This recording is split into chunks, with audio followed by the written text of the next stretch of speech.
Good morning and good afternoon, everyone. Welcome to our final VAX Community of Practice webinar of the year on examining agricultural productivity trends and the implications for opportunity crops.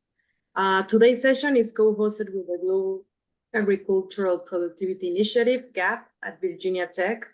We'll be exploring critical questions about productivity growth in opportunity crops and discussing strategies to bridge the gap between R&D and widespread adoption, particularly focusing on smallholder producers. We're fortunate today to have three distinguished speakers with us. Dr. Tom Thompson, Associate Dean of the College of Agriculture and Life Sciences and Executive Editor of the GAP Report at Virginia Tech. Dr. Jessica Agnew, Associate Director of CALS Global and Managing Editor of the GAP Report, as well as Dr. Tevila Nakelser, Research Lead for the GAP Initiative. Our speakers will address key challenges facing opportunity crops, including limited access to improved seeds, R&D funding constraints, and market access issues. They'll also discuss potential solutions through integrated approaches, combining productivity enhancement, distribution strategies, socioeconomic factors, and policy tools. Before we begin, a few housekeeping notes. Please use the Q&A function for your questions if you have any questions while they're present. We also have a dedicated Q&A session after the presentation, so you can have a word afterwards. This session is being recorded and will be available in our website. We will be able to share the link later. I now have the pleasure also to introducing Daniela Vega, Interim Executive Secretary of the VAX Partnership, who will share an update on the VAX Community of Practice. Daniela, over to you. Thank you so much, Xiomara, and thank you for our speakers today for joining, and thank you everyone for joining as well. So close to the end of the year. We know that you are wrapping up all of your to-dos and all of your lists, so it's really, really great to seeing you online, and we look very much forward to hear more about the GAP initiative and what this incredible team has to share as well from Virginia Tech. If I may just real quickly, we want to make sure that we have an end-of-year recap of what has happened since July to date with the community of practice. So if you can share the slide deck that was put together. So this is just a quick recap from the partnership, from the CGIAR CIMMYT FAO partnership, just to make sure that we can also share what has happened from July to date. So the end of year looks like our recap is we've had 5 monthly webinars. So we had one where we were introduced. Dr. Roy Steiner from Rockefeller Foundation was also part of the monthly webinars. We also had all the Alliance to End Hunger coming in. Climate AI gave a very interesting conversation as well on climate change adaptation through the lens of public and private sector. Helen Keller and International Potato Center were the last ones delivering these monthly webinars. And we have the pleasure today of having the GAP initiative at Virginia Tech folks joining online. We also had the thematic working groups that were presented at the breakout session at the Borlaug Dialogue in Iowa, in Des Moines, back in October. Thank you everyone who were involved as well, provided guidance for these discussion papers and that convened these meetings and hosted the policy paper sessions. I think all of this was very, very interesting. We are setting up a website where all of this is going to be available. And once that's ready by the beginning of next year, we're going to be sending a message to the community of practice of where these papers can be downloaded and can be shared. Then we also had the happy hours. Also, we did an Africa, North America, and Asia happy hours, so basically making sure that this community of practice not only gets to know or interact with each other via Zoom or online or through the LinkedIn page that has been set up, but also live. So during the largest or the large gatherings, this was held. So back in Kigali, in New York, in Des Moines, and also in Baku, those happy hours or these more networking interaction moments were held. And the last point is also a recap of all of the different events where some of of our community of practice, VAX partners, champions, and implementers were part of, and where the VAX movement flag was held high. So this is basically our way of saying thank you, and our way of saying thank you for so much work to keep the VAX principles and the VAX movement really, really moving forward and growing steady. So without further ado, I'd like to give it back to you, Xiomara, so that we can get started. And again, just a huge thank you for everyone in the community of practice for joining these sessions. And we will be sharing as well the upcoming calendar. We already have January, February already scheduled, so you will be receiving more of information from this. Thank you. Thank you, Anelia. Over to you, Tom and Jessica. Would you like to share your screen? Thank you.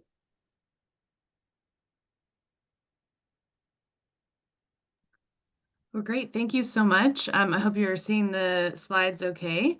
I'm going to introduce my boss, Dr. Tom Thompson. Just first to say that when we first learned of the GAP initiative, of the VAX initiative, we really saw clear alignment with the GAP initiative. And so this session today is really going to look at the productivity of the opportunity crops by kind of contextualizing it in the wider productivity trends going on in the two world regions that we know VAX are primarily focusing on in sub-Saharan Africa and Latin America. We're really keen to identify ways that we can continue to support the VAX movement and really importantly, the diversification of crops, especially those that are nutritious. So we're really excited to be here and to connect with all of you and to find those opportunities to really merge our two initiatives and find ways that we can be amplifying the important messages of VAX and increase the production of these fantastic crops. So without further ado, over to you, Dr. Thompson. Thank you very much, Jess. Good morning, good afternoon, and good evening. I'm Tom Thompson at Virginia Tech. I am professor of agronomy. I'm also associate dean in the College of Agriculture and Life Sciences and executive editor of the Global Agricultural Productivity Report, or GAP report. Our entire GAP initiative team is really grateful for this opportunity, and I want to say thank you to the VAX team for this opportunity. Thanks to all of you for coming today. You will hear from not just me, but also Jess Agnew and Tabila Kelsey, who are fellow members of the GAP team with me. I also want to introduce Madison Cursius, who's on the webinar, and she's communications manager for the GAP initiative. So I'm really pleased to have this opportunity to share with you a few highlights from the recently published 2024 GAP report, Powering Productivity, Scaling High-Impact Bundles of Proven and Emerging Tools. Now, if you attended the launch of the 2024 GAP report in October and have a very good memory, you might have heard some of this before. However, there will also be some new parts of this presentation that you haven't heard before. The 2024 GAP report and earlier editions of the GAP report are available on our website at globalagriculturalproductivity.org, or you can use the QR code on the screen. The key messages from the 2024 GAP report are: global average annual total factor productivity, or TFP, growth rate was only 0.7% during 2013 to 2022, the most recent period for which we have data. The target annual TFP growth rate needs to be revised to 2% annually to compensate for persistently sluggish progress. Achieving the level of efficiency to meet the growing demand for high-quality, sustainably produced agricultural products will require a shift toward business as unusual. South Asia emerged as a regional leader in agricultural productivity growth as a result of public and private investment in R&D, mechanization adoption, and ICT innovations. Third, public and private R&D alone will not be sufficient to achieve the target annual 2% productivity growth rate. Bridging the valley of death, the gap between developing innovative solutions and widespread adoption, must be a top priority in the coming decade. Fourth, bundling productivity-enhancing tools with distribution mechanisms, socioeconomic tools, and policy levers will power productivity growth during the next decade by creating bridges across the Valley of Death that are tailored to local context and cultures. Next slide. The GAP report is the heart of the GAP initiative, which encompasses our many partnerships, collaboration, and research related to agricultural productivity growth. The GAP initiative at Virginia Tech educates, advocates, collaborates, and motivates action and investment to advance sustainable agricultural productivity growth at all scales of agriculture. I'm sure there are some on the call with whom this resonates, and we invite you to reach out to us to discuss how we might partner together and/or amplify each other's messages. Next slide. I should begin by defining what we mean by agricultural productivity. Simply put, agricultural productivity is a measure of how efficiently resources and inputs in agriculture are converted to outputs. Agricultural productivity growth is measured as total factor productivity, or TFP. TFP increases either by generating more output with the same or fewer resources and inputs, or by maintaining the same output while using fewer resources and inputs. It's important to remember that productivity is not the same thing as production, nor is it the same as yield. TFP rises when producers use innovative agricultural technologies and knowledge. Because TFP incorporates a range of inputs and outputs in its calculation, it's the broadest available measure of technical efficiency over time. As a result, tracking changes in TFP reveals a great deal about agricultural systems. First, an increase in TFP shows that a large and increasing number of producers are adopting new technologies and practices. Second, TFP growth makes the agriculture sector, including producers, more competitive by lowering production costs. And third, an increase in TFP generated by more efficient use of resources and inputs reflects progress toward a more sustainable approach to agricultural production. Next slide. To appreciate the role of TFP growth in agricultural systems, it's helpful to compare agricultural output and input use over time. Since 1961, global agricultural output has increased fourfold, while input use has slightly more than doubled.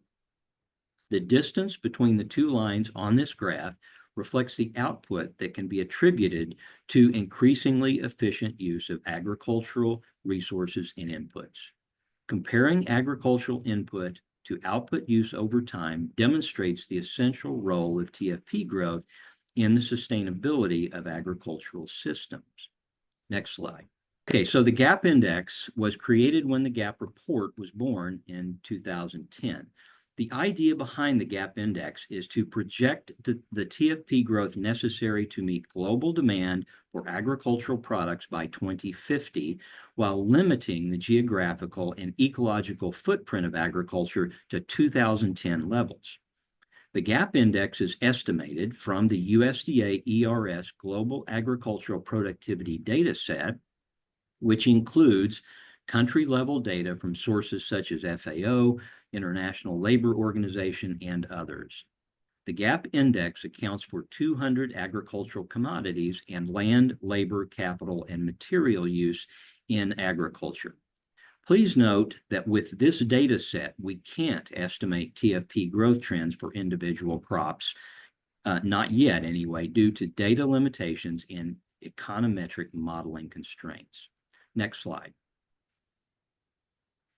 I'm sure many of you will remember that around 2010, there were various estimates assuming that agricultural production would need to increase by 70 to 100% by 2050, with an assumed population of 10 billion, in order to achieve food security.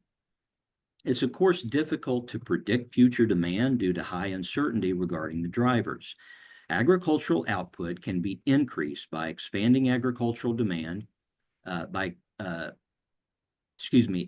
expanding agricultural land, increasing input use, and extending irrigation. And each of these three strategies can be appropriate in certain situations, but can also create negative externalities. During the decade before the GAP report was created, annual global TFP growth was a robust 2%, and there was optimism that this could continue. Next slide. So to estimate the GAP index, we make two key assumptions. One, that agricultural production will need to double during 2010 to 2050 to meet demand. And two, all output growth should come from TFP growth in order to meet our global environmental goals. In the GAP index, there's no explicit accounting for effects of climate change or dietary change on demand for agricultural products. However, the assumed doubling of production is aimed at improving upon the current food security situation and achieving environmental sustainability in agriculture. We acknowledge the desirability of explicitly accounting for externalities alongside TFP, but this is still an area of research and debate. Organizations such as FAO, OECD, IFPRI, and others are actively researching this, especially in the context of environmental impacts alongside TFP growth. The importance of TFP growth has usually been emphasized in the context of satisfying the needs of a growing population, and because TFP growth is inherently land sparing, though not always in practice. However, TFP growth also benefits the bottom line of farmers and therefore can help us achieve allied goals such as increased female and youth participation in agriculture. Next slide. So when the GAP report was first published in 2010, the GAP index target was a projected rate of 1.73% average TFP growth during 2010 to 2050. That's the solid green line on this graph, based on the assumptions we just discussed, including that agricultural outputs would need to double between 2010 and 2050. However, at only 0.74%, the global average annual TFP growth during 2013 to 22, the orange line, fell well below the GAP index target. For comparison, global TFP growth averaged almost 2% annually during 2001 to 2010. Extrapolating the current TFP growth trend through 2050, the orange dashed line, shows that we will fall far below the TFP growth needed to sustainably supply demand for agricultural products unless we change course. Because of lagging TFP growth during the most recent period, we must revise the GAP index target upward to more than 2% average annual growth from 2024 to 2050. That's the dotted green line, to achieve sustainable production of global agricultural needs by 2050. So the gap between actual and needed TFP growth is becoming increasingly difficult to close. Next slide. Agricultural output can be increased by increasing the amount of land in agriculture through conversion of grasslands, forests, and wetlands to agricultural production. Throughout most of human history, land expansion has driven agricultural output increases. We can also extend irrigation to cultivated lands or intensify use of inputs such as fertilizers, capital, labor, and other inputs to increase output. Increasing total factor productivity holds out hope of a more sustainable way to increase production. Input intensification, including increased application of fertilizers and use of mechanization, was the most important driver of increased agricultural output during the 1960s and 70s. Agricultural output is the blue dots on this chart. However, beginning in the 1980s, TFP growth became the leading contributor to agricultural output until the present day. During the 1990s, global TFP growth averaged 1.66% annually, which increased to 1.97% average annual TFP growth during the first decade of this century. Unfortunately, during 2013 to 2022, average annual global TFP growth has fallen off to 0.74% annually, well below the GAP index target. Thank you, and now I'd like to hand the baton to my colleague, Dr. Tabila Nakelsey, GAP Initiative Research Lead. Thank you, Dr. Tom. As Tom said, my name is Tabila Nakelsey, and I'm the Global Agricultural Productivity Research Lead and it's a pleasure for me to guide you through the agricultural productivity growth trends in Sub-Saharan Africa, so in Latin America and Caribbean. So let's now examine the Sub-Saharan Africa, and where agricultural output growth relies on a different sets of drivers. So, and in Sub-Saharan Africa has contributed significantly to agricultural output growth. When you look at in the 2000s, the last three bars, you will see that the output growth is nearly above the 3%. But the region has lagged behind in TFP growth, which has averaged just 0.37% annually from 2013 to 2022. And unlike a region where productivity gains leads growth, Sub-Saharan Africa remains heavily reliant on land expansion. That's the so that's the purple bars, and input intensification, the orange bars. But this is due to mainly two factors. And the first is the limited technological adoption and underinvestment in agriculture and research and development. And so the second reason is the the worsening impact of climate change, which strains the existing system. So over the past decade, nearly 2/3 of the Sub-Saharan Africa output growth came from converting land for agriculture.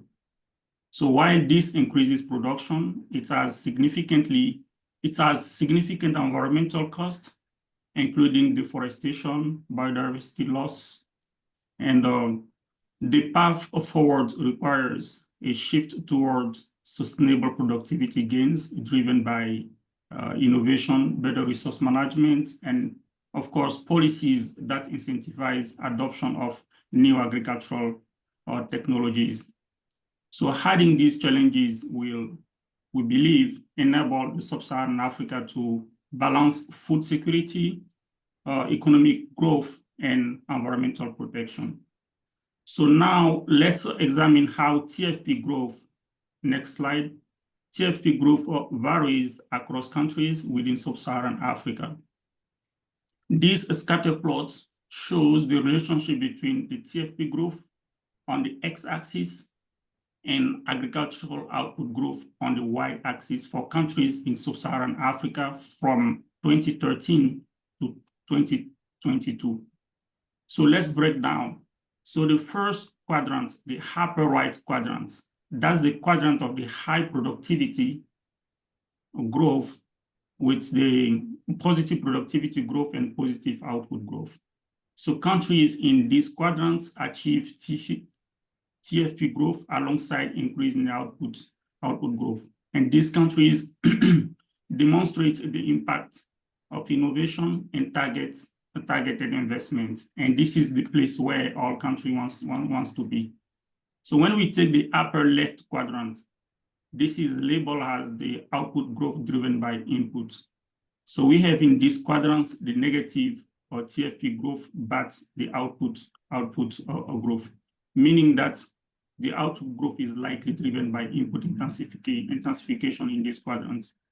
So third, the lower right quadrant, this is the quadrants of efficient countries, but with a declining output growth that I can summarize as countries in transition. For example, country like Mauritius show positive TFP growth at that level, but declining output, as I said, which may reflect challenges related to market constraints, climate shocks, and other kind of shock. So the lower left quadrant is the more worrisome quadrant. This is where we have negative productivity growth with declining output.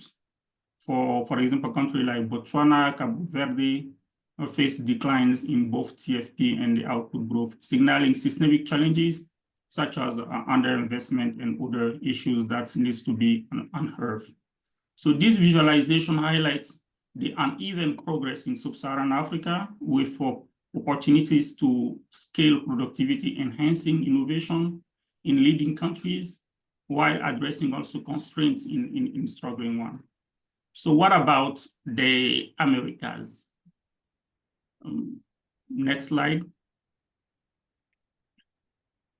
So Latin America and the Caribbean have made significant stride, in agricultural productivity growth, particularly in the 90s and the 2000s, when TFP growth even peaked at 2.17% annually.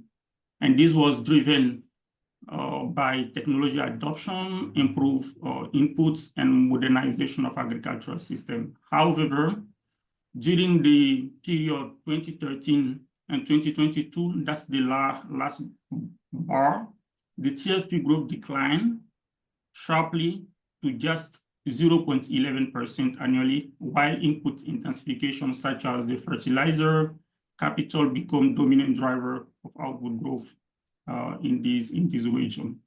So one positive trend is the region reduction in land expansion. When we look at in the last decades, we can observe this fact, and this reflects a growing focus on environmental sustainability and resource efficiency. The challenge now lies in revitalizing TFP growth in this region while reducing dependence on input intensification.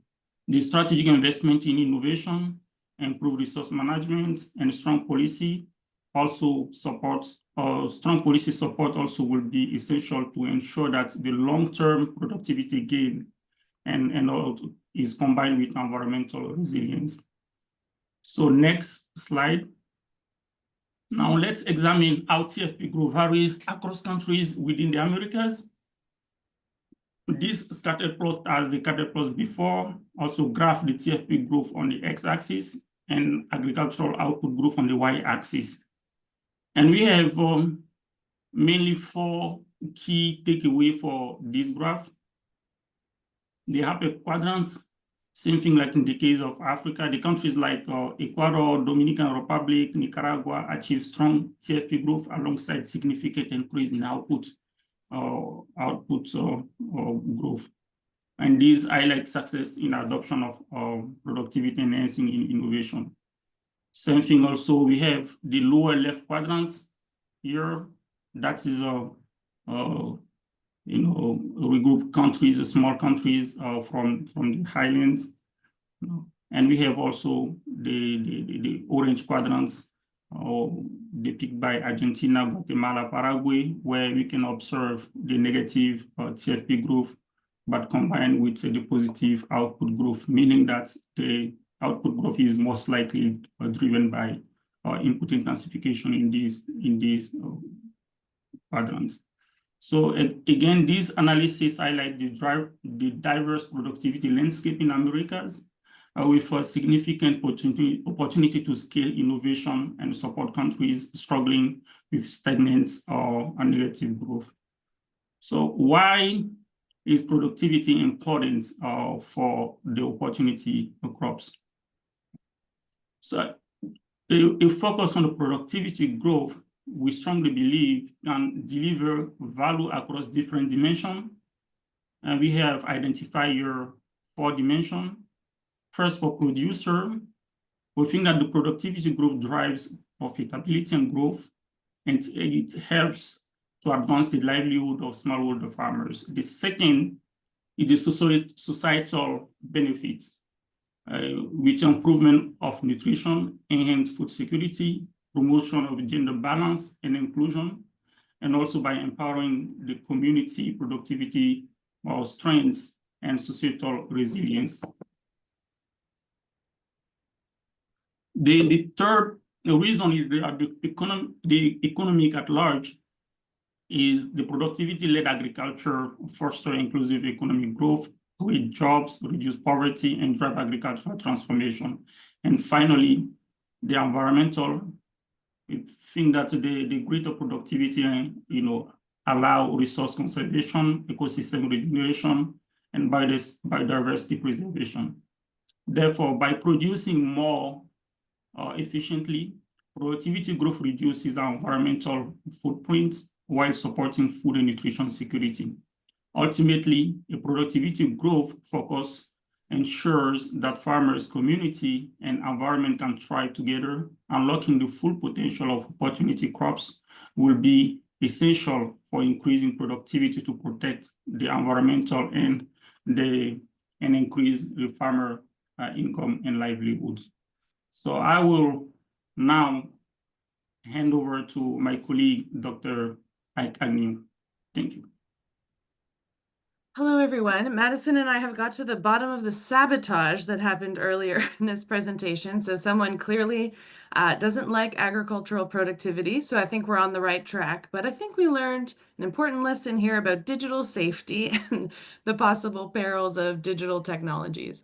So again, apologies for that earlier. But Madison, if you could go to the next slide.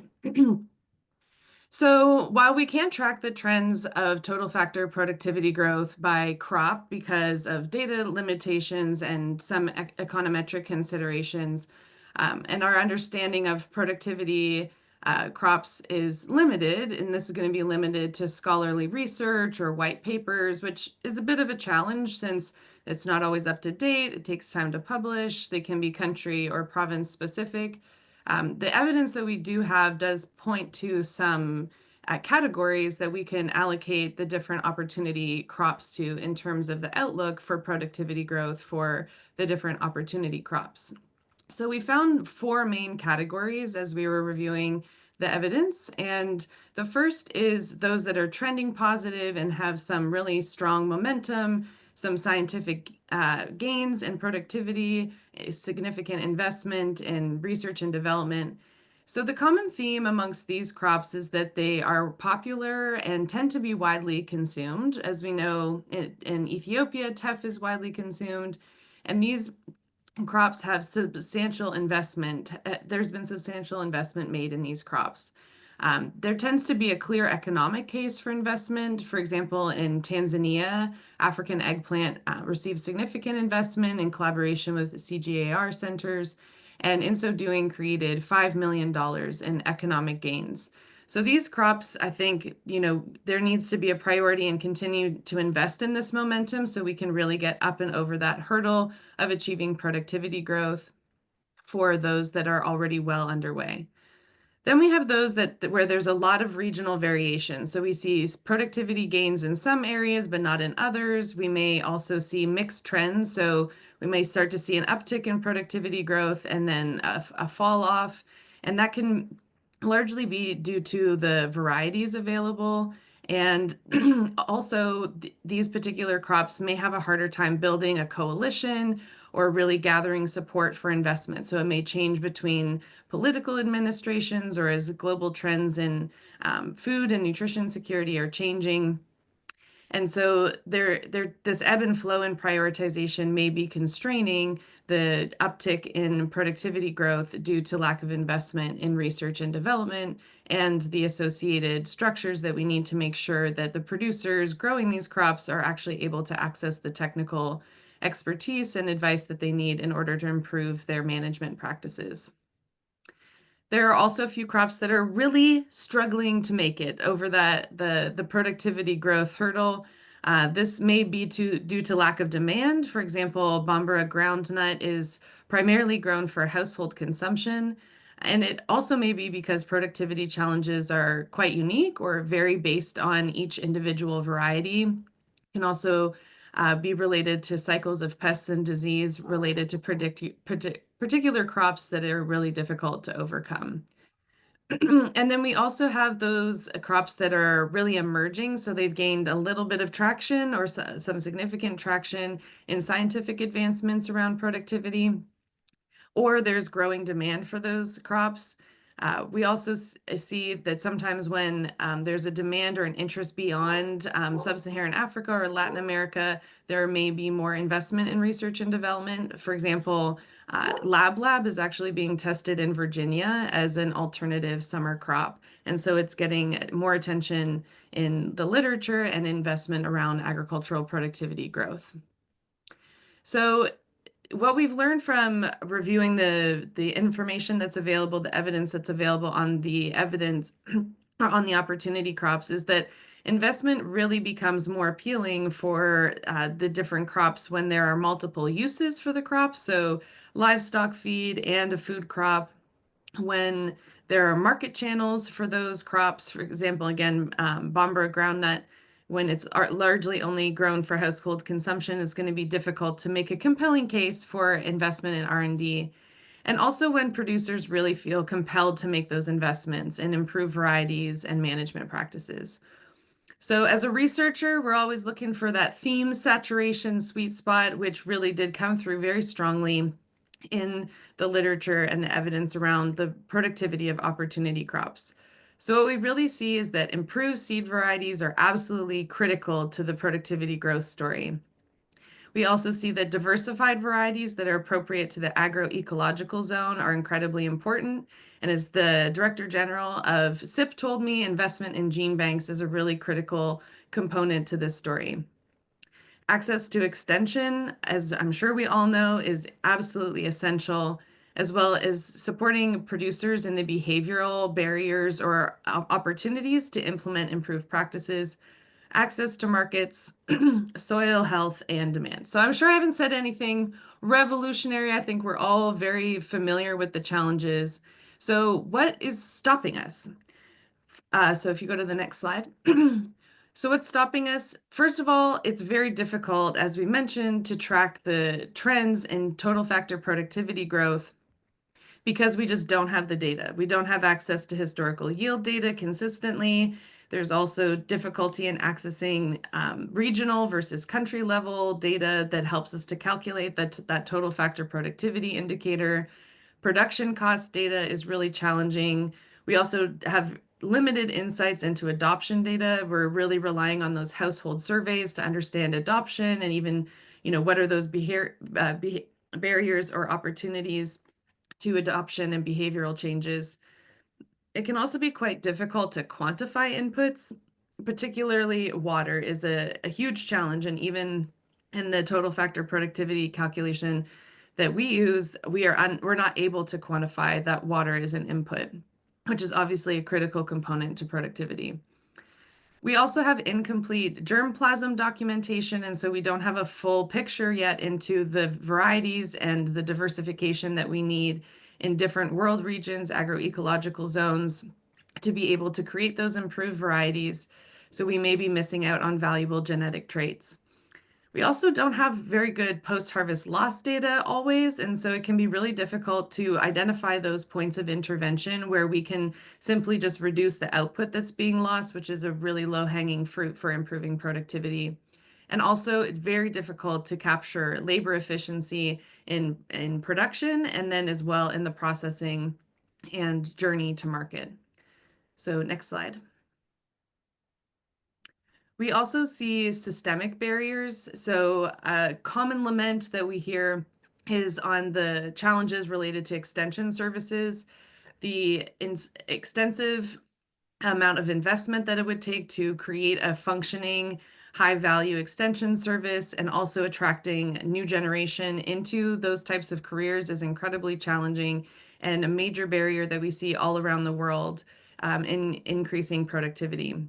Seed system challenges, I would put these at like the top two, along with research and development gaps. These are really the top three laments that we always hear. The challenges that we really see are very complex and difficult to overcome, and so really are leading to what we refer to in the gap report this year as the valley of death, this gap between what we're publicly funding in R&D and how we actually take it to widespread adoption. So typically, the R&D is publicly funded in terms of foundational research and applied and conceptual research.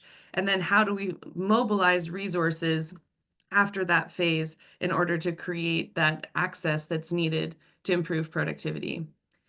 But then we actually see further into the system from taking that produce from field to market, that post-harvest constraints and market development issues and underdeveloped value chains also have implications on adoption of productivity enhancing tools and technologies.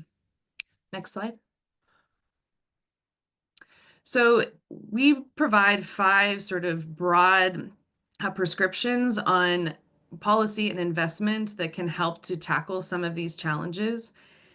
First, investing in agricultural systems as a whole is going to be really critical. Expanding that market access so that producers have incentives to adopt the productivity enhancing tools and have a little bit more financial insurance of why they would be investing in productivity. If there's no market, there's no reason for investment. Thinking again about those crops that are really consumed mostly at the household level. Chicken and the egg, which do we do first? Trying to get producers to grow more of those foods more productively and then create demand, or create demand and then work back up the market? We believe that producers are going to be much more incentivized if that market exists.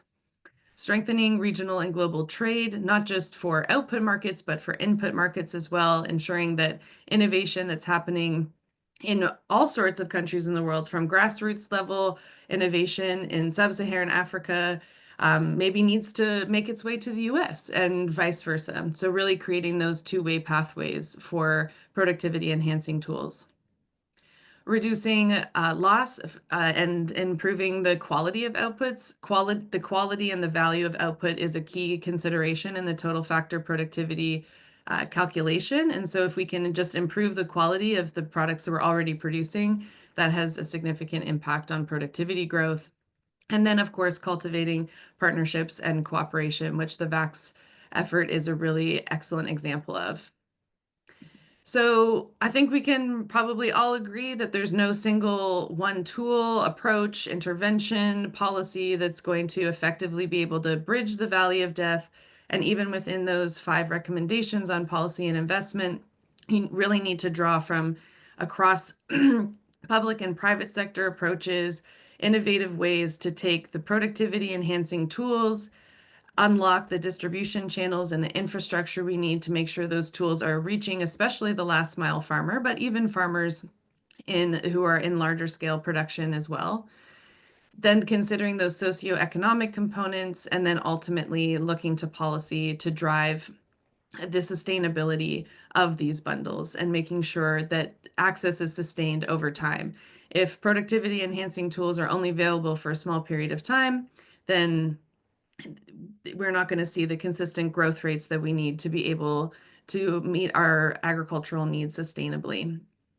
So I think earlier in the chat, we shared a link to a Mentimeter. So the people in this room are incredibly experienced, have local knowledge, global knowledge, and so we thought it would be interesting to just have a bit of a dialogue at this time to see what you all think. So I'm good. Actually, let me just share my screen. Now I know that Tom Thompson is not trying to access my screen. Okay, can you see this okay? So please join at the link, and you can also go to menti.com and enter this code. Feel free also to unmute yourself, as long as you are not the saboteur, and share your responses, and Madison will can add them in for you. But what resources, so looking first maybe to the data, what resources are you aware of, or do you think, or you have been ruminating on, or thinking about, that could be tapped in order to capture the data that we really need to mobilize the investment, the policy change, the private sector engagement to increase the productivity growth of opportunity crops? I see somebody has already added in strong national agricultural statistics, and we couldn't agree more. Those, the in-country resources around capturing data and making sure that data is rigorous is absolutely critical. Anyone else have any thoughts?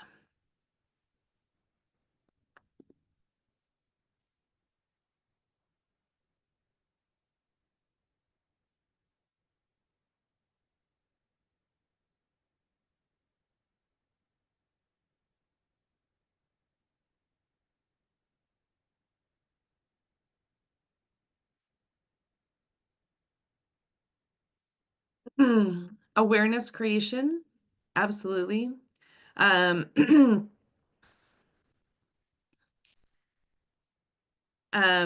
maybe the person who just commented last, by definition, opportunity crops are not supposed to have information. Maybe would you mind just clarifying that? Do you mean that we just don't have the data as it stands now, and so that's why they're opportunity crops? Or if you could clarify that would be, I'd be interested to know your thoughts. Abe says that awareness creation is a very important component. Maybe if you wouldn't mind expanding a little bit. Is it awareness creation for the ecosystem of partners that could help collect the data? Jessica, this is Ashley. I Yes, just please go ahead. there's more popping up on my screen, so I don't know if you want to refresh and you Oh, might see maybe more refresh. Okay. Oh, there we data go. there. Yeah. Oh, good. Okay, great. Surveys, and maybe for those talking about surveys, how do you think we could is there an opportunity for crowdsourcing? How do we get that information in a way that is affordable and reliable? I love the idea of farmer cooperatives. I think working with organizations, from farmer cooperatives maybe to grassroots organizations, those that already have the data, just trying to unlock it and pull it all together, and thinking about that interoperability challenge.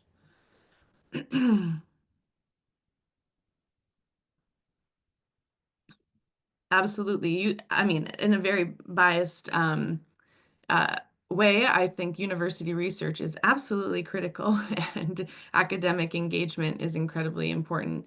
And that's where in CALS Global, we've been really working to build a strong network of university partners across the world. And we haven't yet tapped that to work on productivity of individual crops, but that certainly presents an opportunity.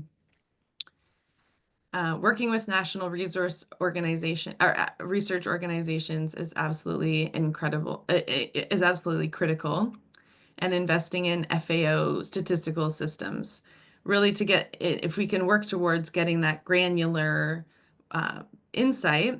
So FAO, that's actually where a lot of our data is coming from for the gap index from FAO stat. So how can we start working with in a collaboration between the national research organizations and farmer cooperatives and FAO and other donor-funded programs to get that granular insight more at a regional or provincial level.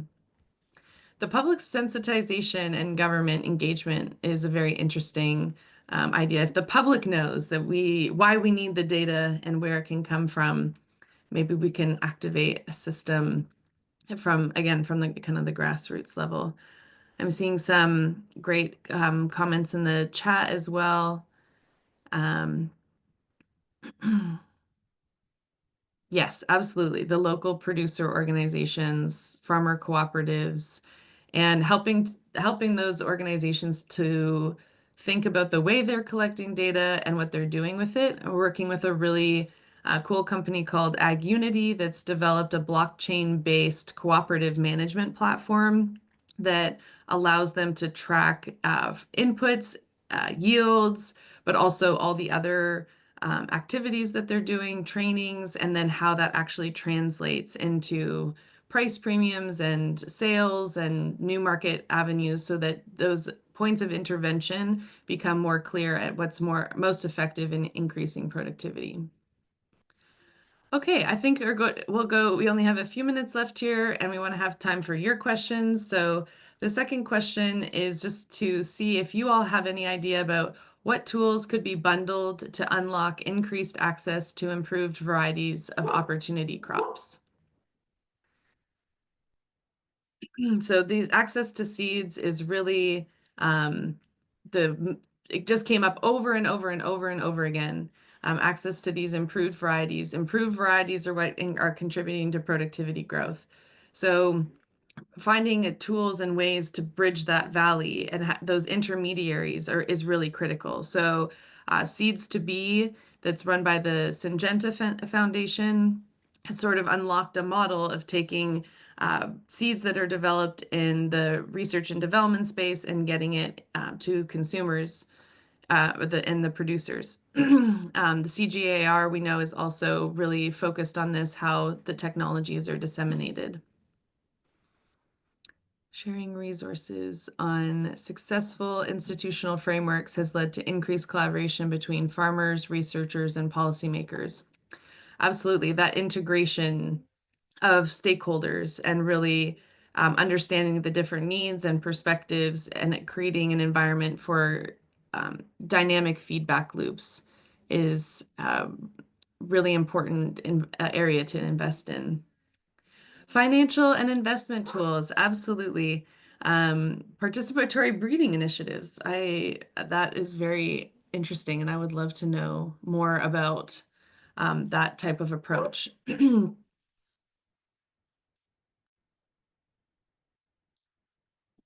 Okay.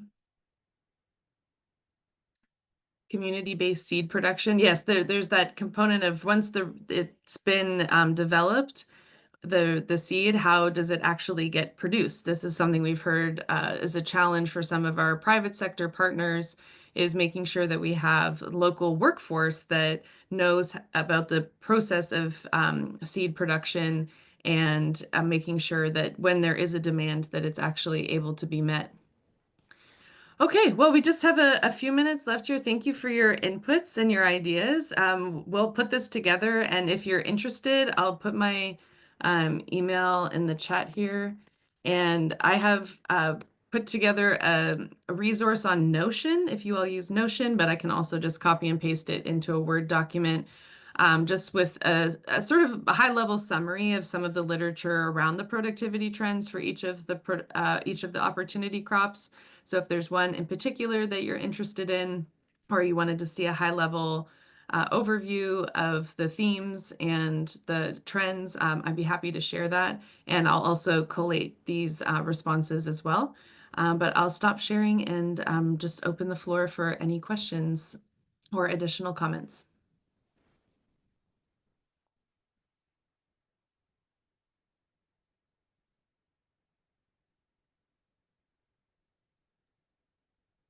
So much, Jessica, Tom, Tavila. Sorry for all the inconveniences. I know it was completely out of your hands. I think, I mean, I don't know if there's any question. If you would like to put it on the chat, ideally, or we could open up a bit. Yes, Sede, will allow you to the microphone and video. Give me 1 second.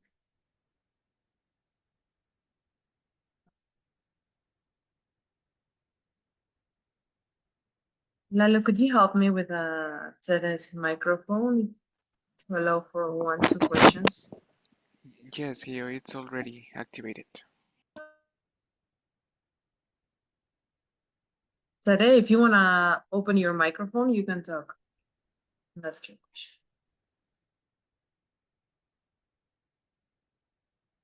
Yes, Sede, we can. Yeah, we can hear you. Yeah, this is Tzadaka Abate. Tzadaka Abate is not a very easy name anyway. Thank you for allowing me to participate. I'm a newcomer. My system was on and off. But one thing I would like to say as regards the data for these adopted crops is the fact that we are starting for some of them from scratch, actually.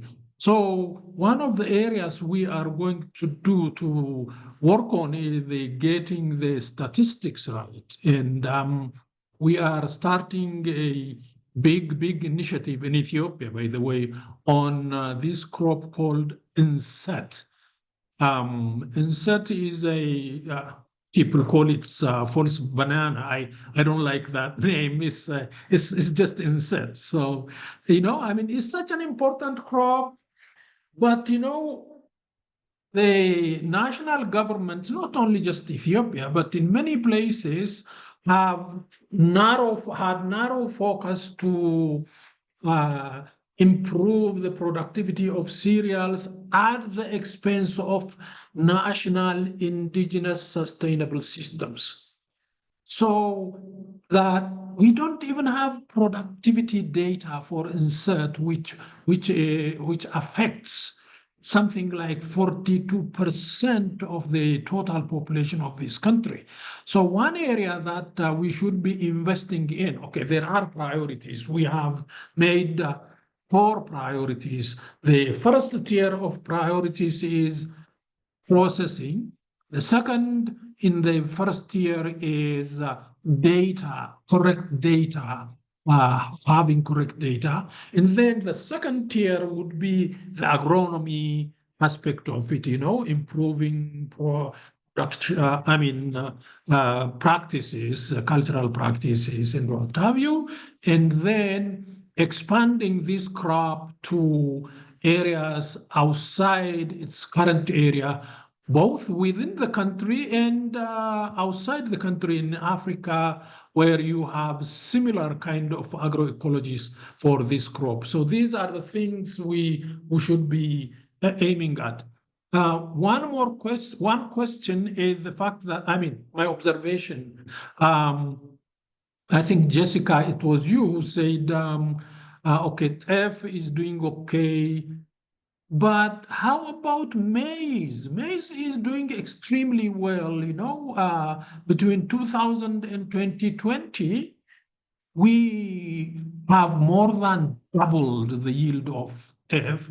And also, these commercial crops, export crops like chickpea, especially white chickpea, and then common bean, as you call navy bean. These have been improving very, very well. Why? Because there was so much priority for them. They are preferentially treated in terms of extension, in terms of inputs, and what have you. Finally, just to strengthen that statement, 78% of all the 75% of all the fertilizer that is used in Ethiopia goes to only 3 crops: maize, wheat, and teff. And the extension and everything goes that way. So these are some of the things we should be aiming at, how we can improve by way of providing evidence-based information for policymakers. Thank you so much. Thank you, Sure. Jessica, I don't know if you have any comment, or we do have one question, and I'm sorry, we run out of time, but Elsa, if you have a really short question, please go ahead. Otherwise, thank you. Yes, I will make it very quick. Livestock and livestock-derived products were not really mentioned, so I just wanted to ask, where does that fit in, given the fact that some of these crops can be dual purpose because they're for human consumption, but also can be for livestock, and that's an important component of the diet. Thank you. Yes, absolutely. And that's really what we found, that helps to attract investment in R&D around productivity is when there are multiple uses for the crops, not just as a food crop, but also for livestock. Recently, my sister is in fashion, and we've been talking about how the opportunity crops, like, is there any potential to be used in textiles? What are multiple types of value chains that we can unlock for the opportunity crops to further the investment and the attraction to investment in these priority areas? And just as Seed's comment, maize wasn't included because it's not an opportunity crop. Maize is a productivity story unto itself. And I was just typing out a response to Nick's question, which I think is a really good one.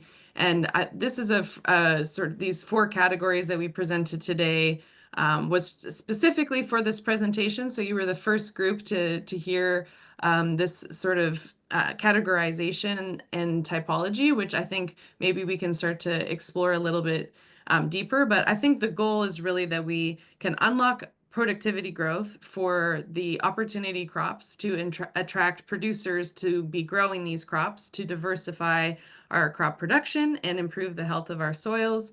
So these 4 categories, I think, can help us think about how to develop tailored policy and investment strategies, because I think they're all going to need something a little bit different, particularly the one where there's regional variation, in sort of thinking through and seeing some of the challenges with these crops that are so varied across different regions, and even within a country, you can see that that's going to require very different sort of policy or advocacy strategy than maybe maybe pigeon pea that's doing really well and everybody's kind of like coming on board and it's gaining that momentum. So I think maybe, yes, the idea is maybe to move them all leftward, but maybe we need a deeper dive to see, like, do we need Bambara groundnut to be like the same as teff? I'm not sure. So still exploring that framework, and maybe we'll continue to push that forward in collaboration with FACTS. So thank you all so much. We really appreciate your time today and really hanging in here to the end and through technical glitches. Please feel free to reach out to us, and we'll get back to you in the new year because we all need a rest now. So I hope you all have a wonderful holiday season and a very happy new year. Thank you. Thank you, Jessica. Thank you to everyone. Thank you. We look forward to reconvening in 2025 for other webinars. So thank you so much and happy holidays. Thank you so much. Thank you so much. Thank you, everyone. Happy Take holiday. care. Happy holiday.